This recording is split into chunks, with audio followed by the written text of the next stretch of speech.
I was taking pills, kind of sober, mostly sober, and then Soberish. sober-ish. There you go. And then those last 5 years, and especially the last couple, the wheels went off. I was such a mess. I mean, still pretending I was secretary of meetings. Um, Were you married? I've been with Bob for 35 years, and he didn't know.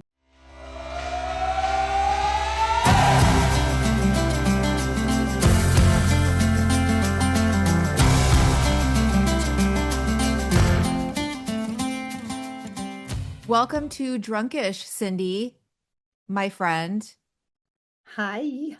a person I look up to for fashion choices, for Well, personhood. today I'm kind of looking like a little school teacher, but I was a school te wait, actually, that's kind of better. I was a school teacher, and I love being a school teacher. Really, I did not know that about you. You didn't? Oh my God, yes. What did you teach? I taught first and second grade for 10 years. Wow, I bet you were the best at that. I had the best time. I loved it. Loved it. Yeah, yeah. In fact, someone that I am very close to now is 36 years old, and she lives down a mile down the street, and she, like me, is sober. I taught her in first grade. Are you serious? Yeah, it's actually it's really great to have adults now that say Cindy because they called us by the first name. It was a progressive school, Cindy, and I'll turn around and I still see the little fabulous kid that's in all of us, and You that's know, and that's what I love about sobriety because you had said when we were talking about I know Steph is gonna I don't know what she's going to ask me or what, but we were talking about before the we started the podcast that part of addiction and alcoholism is just complete isolation and loneliness. Not complete like physically, but just inward because you think you're the only person that's living this lie and finally getting honest. I'm gonna start crying, because Stephanie knows me when I was pretending to be sober and had all these years, and then getting really honest. What has happened is just like this slowly, this lightness has come back into my life, and I personally feel like a kid. I personally feel like the beauty of the innocence that was just so buried deep, deep, deep inside. well, take me back. Where are you from originally? I am originally from the central part, which is the very lovely, sexy part of Mississippi, a town called Newton. My dad was the mayor. My brother was the mayor. My nephew was the fifth generation to live on one piece of property. And so steeped in that weird Southern stuff. A lot of great stuff about the South. I mean, we like people, we like to talk. And then there's this whole horrible racist segregation that, as a small child, because I was a small child when segregation was starting to shift a little bit, but growing up with that and then as coming back as an adult and just going, oh my God. Oh my God. Yeah. So, were your family drinkers? No, not at all. Which is well, I should say my mom and my dad were not. The only alcohol in our house was above the refrigerator. Open it up and there's the cooking sherry. And then I don't think I ever saw my father take a drink, ever. Now, my mom, when she got older, like in her late 50s, early 60s. She liked margarita. Who She doesn't? Who doesn't with salt? Woo! And she would get like a little tipsy with one, and it was just the cutest thing, you know. But one of her brothers was Uncle Hollis. I found out was a alcoholic. Don't you love that name, Uncle I Hollis? was just thinking I love that name. If I could have another kid, I'd Or name a him dog. a Maybe I'll dog. get a dog. Yeah. Okay. And Uncle Hollis was an alcoholic, and he got sober just white knuckling it, sheer determination and will. And his wife went around, Aunt Het went to his friends and said, if you care anything about Hollis, me and the family, do not let, don't take him out with you, you know. Yeah, and then I think that's the only one I know of. I just came out the womb, poof. So did you start drinking in high school? Before I started drinking, Stephanie, all right, I had such addict behavior. As a little kid, back in the 60s, your parents would, because it gets cold in the South in the wintertime, you'd have to start the car to get it and get the motor going and get the heat going and stuff like that. And when I was a little kid, I remember standing out behind, where all those wonderful fumes were happening coming out of the car. And I would stand right there and I'd twirl around. And I loved that feeling. I was getting fucked up even as a little kid. Yeah.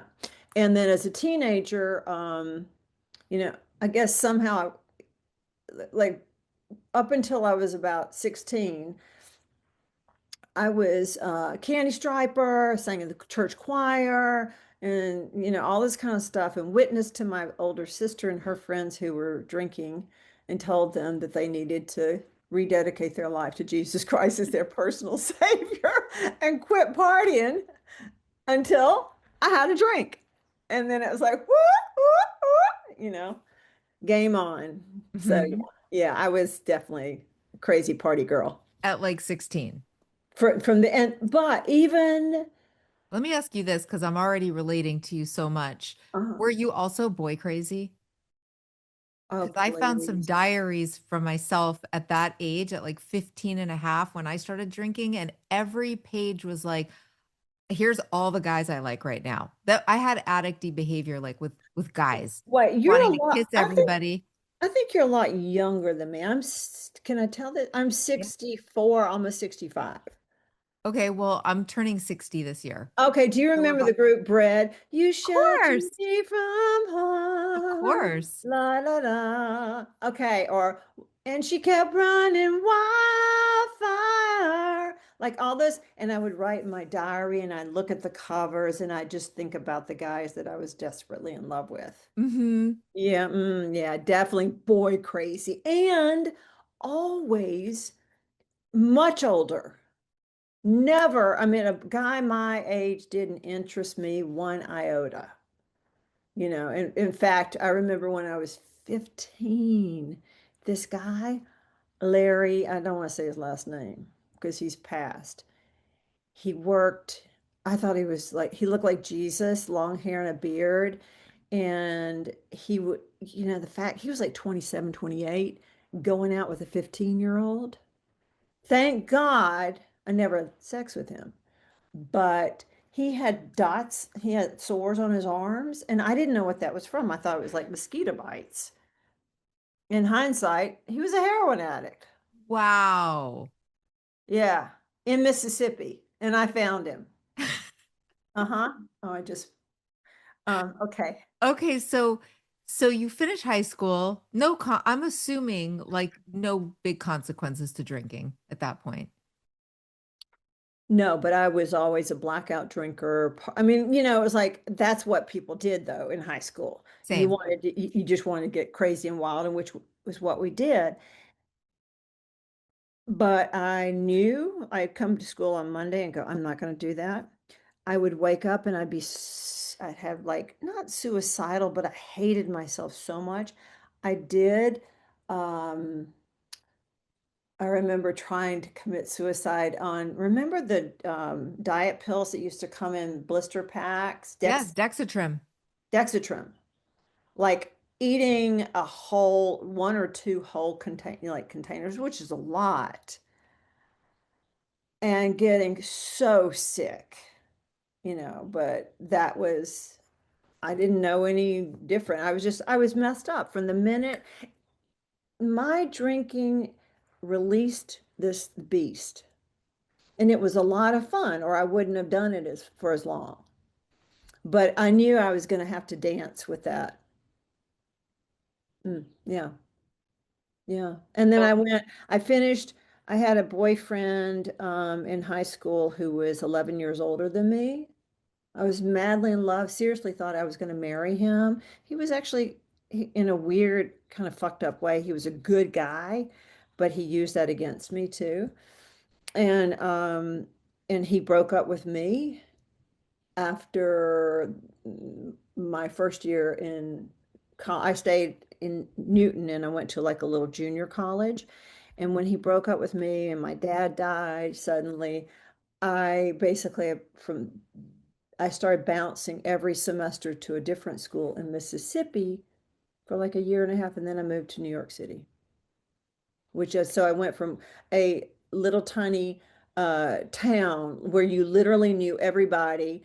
The biggest deal was Friday night hanging out downtown, drinking beer, watching cars go by, and then you hollering at people and getting them to come and stop and party. That was how we used to party. And from there to New York City, which was really hard, really, really hard. And that's where my drinking got just at that time I was just a drinker. And it got really ugly and sad. And just slept around with, I didn't even know why. It just happened. And then I would see the remorse and the disdain in the other person's eyes. And I just felt so shallow and so, it was, that's, and it took a few years of living there and living like that and then getting into drugs and stuff that I finally went to my first AA meeting in 1986. So what kind of drugs did you get into? Not horrible, it's just Coke. I Yeah. hated pot. I hated pot. I never understood why people like pot. It made my eyes feel big and thick and my mouth and made me very paranoid. Um, but in New York in the 80s, Coke was a big thing. Dancing, Coke, dancing, that head jerking dance that we used to do. And but the lows when I would wake up, not wake up, when I would start coming to in the morning in New York City, I was so depressed. And I did have a lot of suicidal ideation with coming down off Coke. And something in me said, "Ooh, this is not a safe drug for you," you know. So you And went to a meeting, but how did that come about? Did you know somebody who was sober? Did you just have a low moment and look it up in the phone book? Like what? it's crazy. I don't ever remember hearing Alcoholics Anonymous. It wasn't something that was talked about in my family. I was going to Hunt the College on 69th in Lexington, and I worked in a shoe store on Lexington, and no, on Madison, 69th and Madison. And I was drinking during the day. We had those little refrigerators, and I had some vodka in the back, and I was mixing it. I was just like, oh my God. And there was a phone on the wall, and I remember calling 411, Alcoholics Anonymous, and asking for help. And this woman told me there was a meeting at the 79th Street workshop. And I went in, and I remember thinking there was 1,000 people. And there was one woman that I was sort of drawn to. She was beautiful, short hair, very tall, statuesque. I think I talked to her a little bit afterwards. And they had all these sayings on the wall. Um, and it didn't stick right away, but pretty soon it did. I did. And for me, going to meetings in the late 80s in New York was a lot of fun. Not late, but mid, 86, 87, 88. Um, Dated a lot of guys, cute guys in AA, and we just had a great time. It was easy then. But let me ask you this. Did you think it was a little bit dorky because you were young, how like that they had these dances and stuff? Were you like, I'm not doing that? Or were you embracing it and going, this is so great. This is how I'll have a social life? Going back to your boy situation, I was so boy crazy that literally if they had said join, what is it, the Qantas Club where you wear those funny little hats and you ride in the parades in the little tiny cars, if they had said this is what I'm doing on the weekend, Uh, not this is what I'm doing, do you want to participate, it would be like that's where I'm going to be, I would be there. Okay, so yes, they were. And you know what was so cool? I remember going to one of those huge dances, like black tie dances, and I was so poor. I went to Goodwill and I found this little tiny dress that was, oh, it looked like something Audrey Hepburn would wear. It was like white sequin here, had an empire waistline, and chiffoned to the knee. It was beautiful, and I felt like a princess. But no, it was just, I was boy crazy. I went, Stephanie, there was a guy. Oh gosh, I can't use his name either. But he was a very fancy New York family. And everyone called him Trip. And I thought because he was so and so the third. No, it was because his brain was fried. He had tripped so many times. He literally was, as we say down south, he ain't right. He was not right. And I chased after that poor thing until I got him. And then when I got him, I was like, oh my God, he ain't right. Oh God. okay, so you get sober, you're kind of young. You're in your 20s, Yeah, yeah, yeah. but I mean, we wouldn't be here talking if it was like, and then you lived happily ever after and sobriety was a breeze. How long do we have? I mean, like, no, I mean, I want to like 5 minutes, 10 minutes. No, we've got time. You got at least a half hour. Wait, when you think about, probably if you think about your life and what you've done over the course of life, you go, oh my God, I'm exhausted just thinking about that. Okay, so I get sober. I'm in New York City. Of course, I didn't think I was, but I was cute. We don't think that. Still are. Well, you're sweet, but I met this guy at one of those really kind of swanky restaurants. Was it in the Oyster Bar or something in Grand Central? Seems like for it, something like that.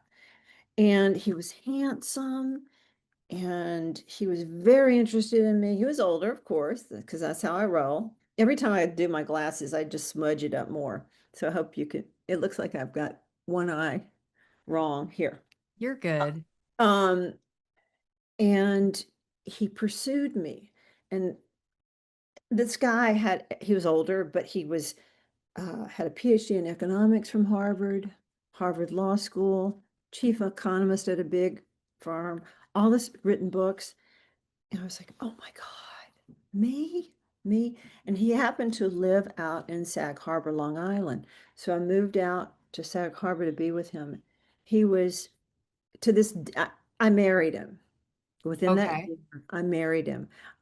Over 40 years, I have not said his name because I literally left in the middle of the night with two suitcases while he was on a business trip.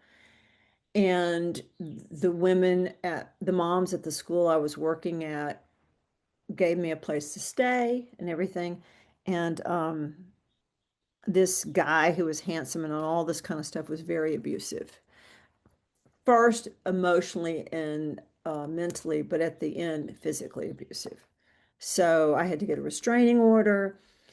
He kept breaking into, I went from that little apartment to an apartment over, it was a cute little apartment over a grocery store, like a tiny Sag Harbor grocery store restaurant little thing. It was like you could have punched the wall in with your fist, and which he did. And I remember him breaking into my apartment to take back this faux shearling coat that he had given me, and he would just like be creeping around. And I did. The police said, only way to stop this is to get a restraining order. And I did. And he couldn't believe when the cop showed up, he was just like, why are you doing this to me? I can't believe it. I'm like, yeah, bitch, watch this. That's what sobriety can do for us. So anyway, make a long story short, of course I get another boyfriend the minute that breaks up. And he can't fly because he's scared of flying. So we take a train. He's moving out to LA because he's got a writing gig. He's a writer. We take the train across the country to LA. And my entrance into LA was that Union Square. Yeah. Or is that what it's called? Yeah. Yeah. Oh, it's Union great. Station, Union, Union Station. which is fabulous, Yeah. gorgeous. Yes. And then getting in a car and going up Sunset and seeing all the billboards and the bougainvillea and everything, I was just like, oh my God, this is not what I imagined. And we moved into La Park Hotel in West Hollywood. That Uh-huh. lasted for about 3 weeks, that relationship, or maybe longer. I don't know. But in it, bless his heart, he got me here. And from that point, I started looking for a place to teaching position. I got this big book about this thick of schools in LA. I started interviewing, and it was just daunting, daunting. And being that the Park is in West Hollywood, there was a little cafe, bakery called Sweet Lady Jane's on Melrose. And I went in and I started talking to this woman, and it was Jane. And she said, what are you doing? I said, I'm looking for a job teaching. And she said, there happens to be a great little school behind me. So behind here. And so I went, I interviewed, I got the job. Like, it was truly life changing for me. And I was a good teacher. I was sober. I loved it. And I did that for many years until my back went out. And then next chapter, the back pills, the backstory, all the surgeries and opiates. I And feel when like that, it's so common, oh my God, yeah. No. Yeah. right? I mean, Mm. most people who I know who are alcoholics that have a relapse have such a similar story. It's a slow, it's not just, I just decided to, I mean, of course, there are people that are like, I'm going to try drinking again. But I feel like more often it's, oh, I got prescribed pills and then I started taking them. And then, like, oh, then I started slowly, not quite as directed. And then before you know it, you're addicted. And I will say that I had in New York City, I was so plugged in to my program, and I had so many people around me that were sober that when I came here, I loved the school. I was so active, and the hours are pretty crazy, and I didn't plug into a sober community, really, not really. Um, so I didn't have any support. So after, like you said, I mean, I had a huge, like a big event where literally my back just went out. It was horrific pain. I got drop foot. Um, I drugged my foot when I walked, and I finished out the school year. That happened in the late spring, and I finished out the school year, and then I proceeded to have two back fusions back to back, and then and so this is where it gets a little hard for me to talk about because even in spite, it wasn't like I didn't realize I was addicted. I still wasn't drinking, you know, but I didn't realize how much I needed this. And I started going to all the pain doctors and then putting me on regimens of things like Darvocet which at the time was actually a decent drug for me. And then it was taken off the market, so that we had to find something else. And OxyContin came into the picture, and that's when it just got horrible. And would you So, tell yourself, you know, I mean, I feel like this is what I would do, maybe before I got sober, but I mean, where you go, well, I mean, I'm in pain. So I really need to be doing, because with the drinking, it's so clear. It's like, well, I'm drinking and then I blacked out again. And then I humiliated myself. Oh, I got to stop doing that. Oh no, here I am doing it again. But with pills, it's so much easier to rationalize in your brain to go, well, I have a headache for me back then, right? But I have a migraine. So I have to take Vicodin. Okay, so now I don't have a headache and I'm taking it, but still, maybe I do kind of have you know what I mean? Is that oh my God, it's so true. And, our I don't know how my brain works differently than, say, my husband who passed recently, was because when he would take a drink of something, he'd put it down. It just didn't, it wasn't, it just, his brain didn't pick up on it. Or if he never wanted to take drugs, and if he had to take something for a surgery or whatever, he took the bare minimum and he hated it. those Not people me. really annoy me. So annoying. How do you So, not like drugs? Like what? How? How do you not like feeling a bit altered? It's so fun. oh my God. In the beginning, the romance stage of all that, it was just like, where have you been all my life? Where have you been? I love the world. That which is happening to me that is really uncomfortable and really destructive, I don't care about. It doesn't bother me. And then it turns and it turned on me. The I didn't want to admit that I wasn't sober, because for a long time it's like, well, I'm not drinking. I'm an alcoholic, but I need these pills. Well, do I need as many as I'm taking? No. Nobody does. And and then it just turned, and I dug myself in a hole too deeply to ever get honest. So I was in Did you my have a what sponsor at the time? I had a sponsor when like 25 years ago, for about a year and a half, and it really scared me away. Not even a year and a half, for about a year, that scared me away from sponsorship. It really did.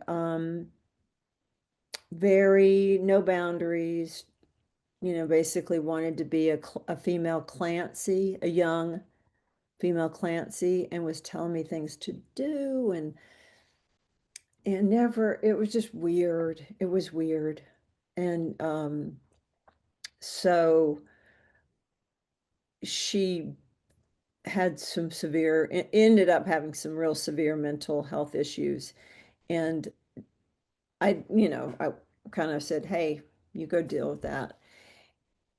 So So you I didn't didn't. have somebody that you felt like, oh, I'm keeping this. You didn't have anybody at that time that you were like, I better run by them that I'm going to be taking these pills and that I'm going to be taking more. You didn't have that guilt feeling except to yourself at some point. Was there a moment that you were like, oh shit, I'm not sober?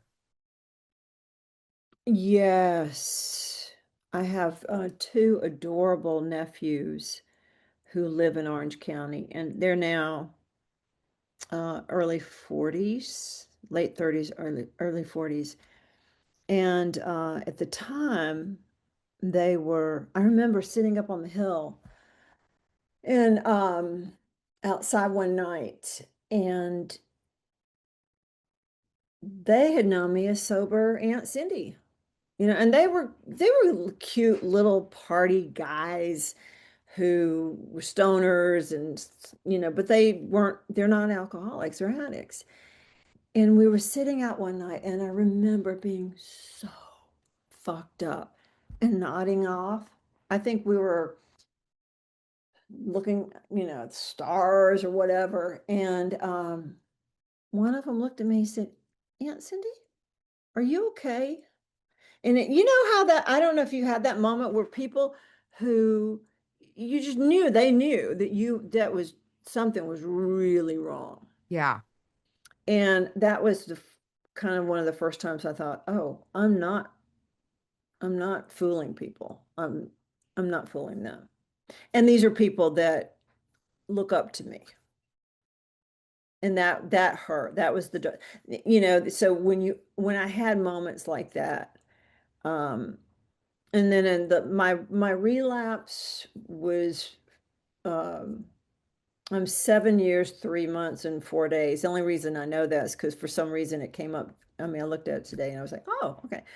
I mean, I know I'm 7 years, but I didn't know all the change. But for 4 or 5 years before, I was taking pills, kind of sober, mostly sober, and then Soberish. sober-ish. There you go. And then those last 4, 5 years, and especially the last couple, the wheels went off. I was such a mess. I mean, still pretending. I was secretary of meetings. Um, Were you married? I've been married with Bob for 35 years. And the thing is, I have a chronic back condition. So I've had 10 spinal surgeries, Wow. That's challenging. 17 orthopedic surgeries. So he didn't know. I'm like, how do you when Right. What's he going to do? Go, you shouldn't be taking anything for pain? Like he can't say that. He's not going to police you. I get it. and he didn't know that, yes, the pain management doctor was prescribing something, but I had also been going to this doctor and getting this, and that I went to this doctor and got that. So and then in the last 2, 3 years, I started ordering stuff online because I needed more. And who knows? I just think it's pretty crazy that I'm a rational person and that I was putting things in my body, a lot of them that would come DLS delivery, and they would be wrapped as like the packs, wrapped as toys to look like gifts and little toys. Or one time I got a big book where the inside had been carved out and the pills were all inside the book. Um, this woman would call me up. I would wire her money and she would say, well, we're having a special on Valium. So I'm like, oh, well, Throw some of those in. Hell yeah. yeah, exactly. you know, and it was Like shit. jeans at the Gap, oh, you're saying like buy one, get one 50% off? Yeah. Yeah. Okay. Give me the second pair. Am Just I what I stupid? Am I a fool? need, right? Oh my God. Even though it tastes like gasoline, Uh-huh. literally, I mean, literally, it just was. I don't know if you've ever done that where you've gone to like someplace in China or whatever, and you'll get, say, this, and it'll smell like diesel. Well, that's all the pills that I were taking tasted like diesel. You know what else tastes like diesel is sake, and I used to swear by it. I mean, the biggest thing that was depressing to me was when I quit drinking was that I couldn't have sake with my sushi, and I always had to remind myself, it tastes terrible. It tastes like lighter fluid. What are you so sad about? I loved grappa. And it's kind of the same thing. I Yeah, mean, yeah, the yeah. guava's a little bit better because they'd throw some raisins in there. Mhm. Okay, so what's the Okay. moment that you're like, this can't go on. I gotta come clean? Because you don't have somebody calling you on it exactly. So you have to Although, do this yourself. You don't have somebody who's like, Cindy, you are not sober, you're fucked up. You yeah. have your nephew saying you don't seem sober, the hinting, Oh, but you don't have listen, somebody going, you got to come clean. So that came from you. That was a moment of vulnerability, a moment of strength. What happened? the last few months in 2018, because I got sober on the 23rd of January 2019, like I started having seizures. Oh, And I can't question what my husband, I mean, a lot of times he would find me after seizures. So I would be out cold on the floor. Um, he had called 911 a couple of times.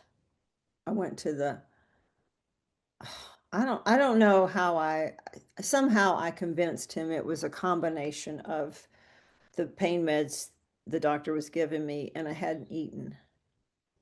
But I was just such a mess and he had to have been in denial. So much denial. Um,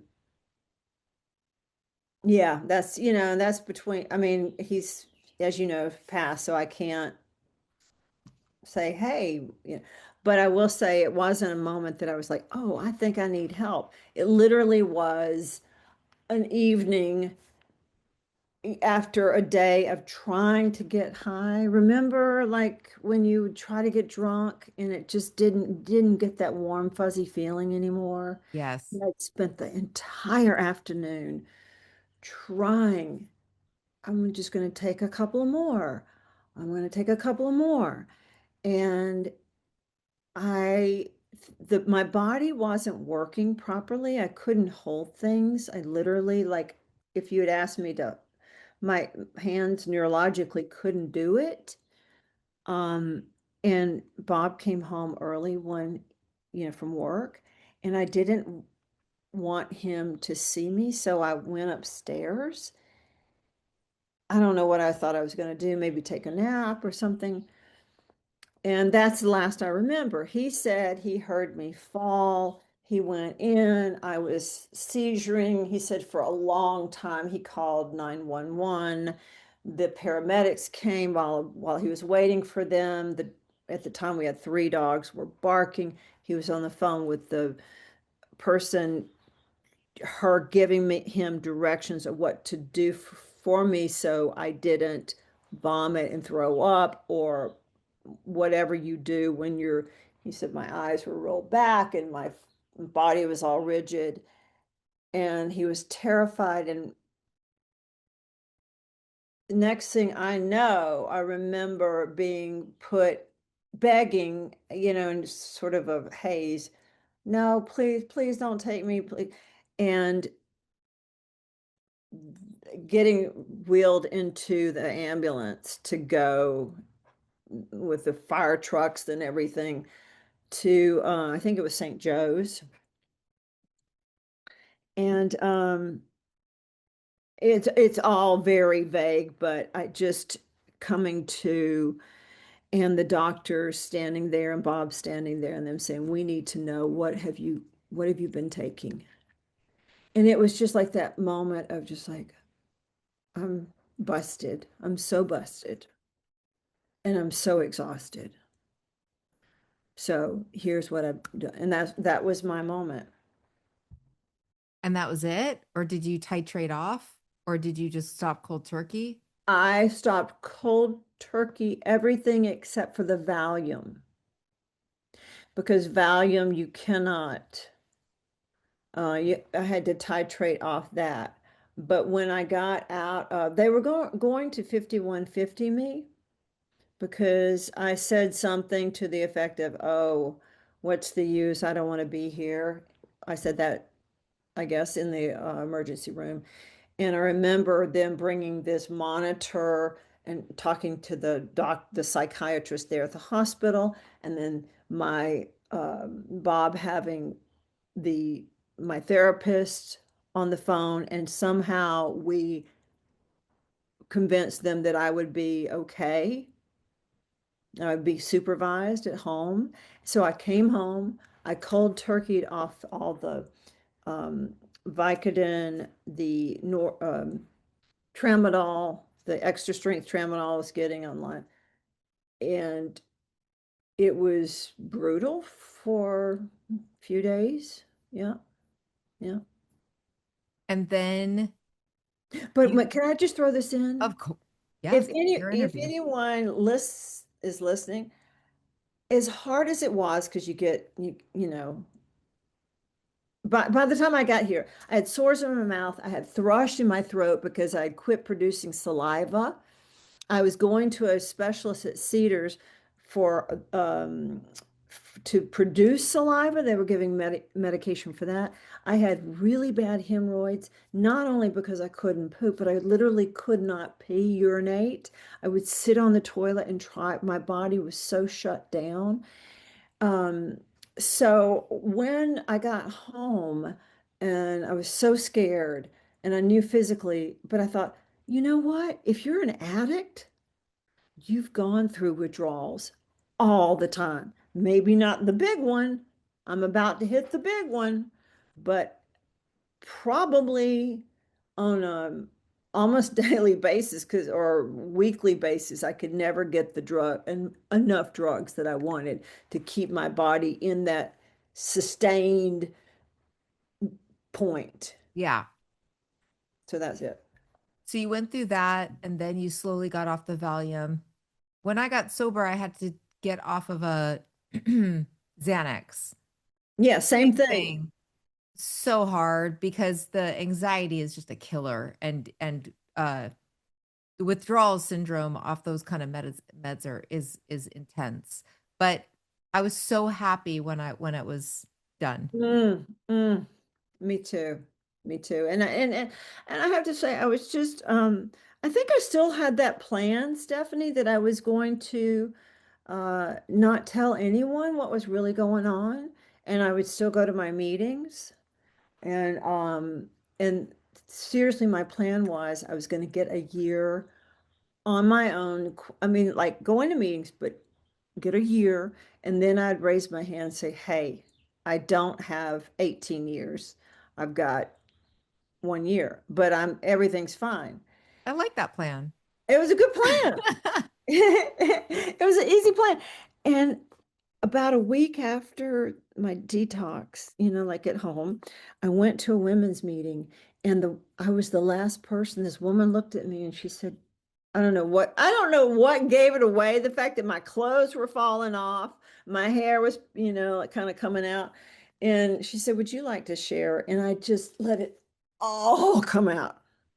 I was like, "I haven't been sober and la la la la la la la." And that's when it just I was so grateful. Yeah. That's when it kind of changed for me. That was, you said 2019. I mean, I remember you very well from that period of time. I remember a lot of your shares and really really beautiful and inspiring, and my favorite when people are just really honest about where they Mm. are. Hmm. So then I'm sure you're going regularly and like recommitting, but then a year into that, COVID hits. Was that hard? Because if it was January, Yeah, yeah. By March the following year, no meetings, everything's shut down, everything's online. But at least you had that year. I, you know, I'm I had oh my God, I was just so grateful not to be doing that whole scam. Oh my God, it was exhausting. And that my life, I even before COVID was so simple. a meeting every day. I saw a wonderful addiction specialist. I went to a hypnotherapist from UCLA once a week for a year. I have her sessions on my tape on my phone to help me learn how to deal with pain without meds. So no, it wasn't. When we shut down, you know, AA and my community, AA, our community, went right into Zoom. And I was on 2, 3 meetings a day because there was not really. And since then, I mean, I have friends all over the world. It's insane. It's crazy. I love it. I mean, I think that it's such a hopeful story. And just for me personally, I appreciate a story like yours because it's hard when people are like, and I'm talking about could be programmed, could be outside. It's hard when people are just like, yeah, and I realized I was an alcoholic and then I quit. And Uh, I'm just like, my life, my life became amazing and I'm just so grateful every day. It's like, I don't get. usually there's some work involved and also some shitty times involved and Yeah. some truths that we discover about ourselves. I feel like if you're doing it in a meaningful way and not living life on a really surface level, you're going to discover some things about your life or about your past or about like Oh my how you God. operate that are not going to Yes. be pleasant, and you're going to have some moments where you go, "Ooh, I wasn't doing as well as I thought I was." Stefanie Taylor, I was crazy as a loon my first year. Crazy as a loon. Grateful, but I think of some things I did and said, I'm just like, whoa, sister, whoa. Uh, and yeah, you're right. It was hard, but I also, y- I had my own. You hear people like this wonderful lady, Lily, who spoke at my meeting this morning, and beautiful young girl in prison, was in prison, and now she's out. But I didn't have that story, but the prison of like just the lies and the getting and trying to figure it all out. It just, I think the baseline for me was just gratitude not to have that. I gained a bunch of weight when I got sober. For me, that was hard because I'd always been a certain, and part of being Southern is you got to look a certain way. And my prayer was, God, I am willing to stay sober. Please help me stay sober, even with this big fat ass, and, and like, yeah. And so much has changed. Like you said, it does take a lot of work. And whether it's therapy or for me, it's the 12 steps of just looking at where I'm constantly trying to manipulate people. So you'll like me and you'll tell me I'm okay. I don't want to manipulate anymore. I still try, it still happens, but it's a lot less, and I'll just catch it and go, "Oh, no, I'm not going to get that validation from that person. There's got to be something." And for me, it has become a joy. Um, Whatever this, I do believe there's some sort of a force that connects us. I'm different than I was 7 years and 3 months ago or 4 months ago. I'm a different, like inside how I can, and that is just, there's something going on there. Well, it's beautiful. And I thank you so much for sharing your story with our listeners. I think there's so much hope What? there. I hadn't even gotten to chapter 2. I love Thank you. you, Cindy. I Is love that you it? too. That's it. But Wait, don't wait, hang wait, wait, up. But don't wait, hang up. wait, Yeah. wait. Yeah. One more glass, this costume change to be Oh, okay. keep a lot. What about these? Oh, those are cute. Ooh, okay. Very So cute. I'll sit here and be quiet. Bye, everybody. Feeling like life is good.